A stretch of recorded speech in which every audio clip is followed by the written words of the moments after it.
Now we're marking another milestone here on Arirang TV, which is the channel you are watching right now, as we've begun broadcasting on local satellite networks in the United Kingdom for the very first time. Our reporter Kwon Jang-ho is in London to witness Arirang's first airing on British soil.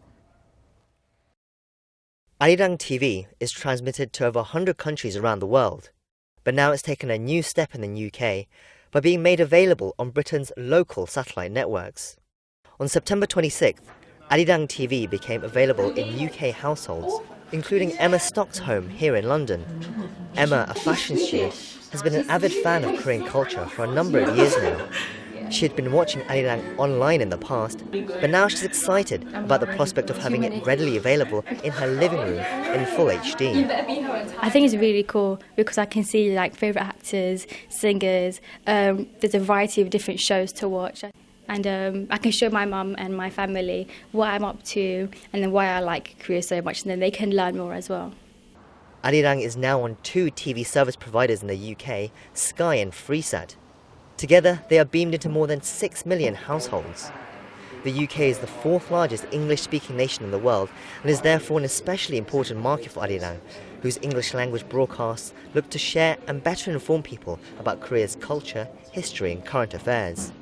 I think the excitement's beginning to build now. People are starting to hear about it, and I think it will be very, very popular on Freesat. We hope it will bring a new perspective on news and culture and more information and introduce UK viewers to Korea. Anticipation is high among those who have already an interest in Korea. This is New Malden. Located in the suburbs of London, it's home to some 20,000 Koreans, the largest Korean community in Europe. It also attracts those who have an interest and a connection with Korea and its culture. Among the local Korean restaurants, shops and businesses, I found Sebastian, a linguist who worked as a translator in Seoul and used to watch Arirang TV before moving back to the UK. I thought it was a really good way to get into Korean culture. Also, it was a lot easier because it was in English. I think it's really great that now I can just, it's coming at home, so now I can just go home, turn on the TV and I can have Arirang right there like that, and I think it's going to be really good to tell my other friends about it. Sebastian's friend Jaeyoung is also keen to see what Arirang has to offer. As a British-born Korean, I felt kind of a big distance away from everything that was happening in Korea.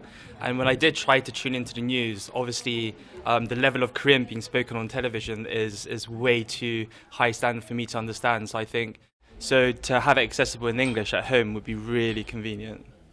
But as well as bridging the gap for those who already have connections with Korea, there are high hopes that through informative and entertaining content, Arirang TV will be able to reach a new British audience.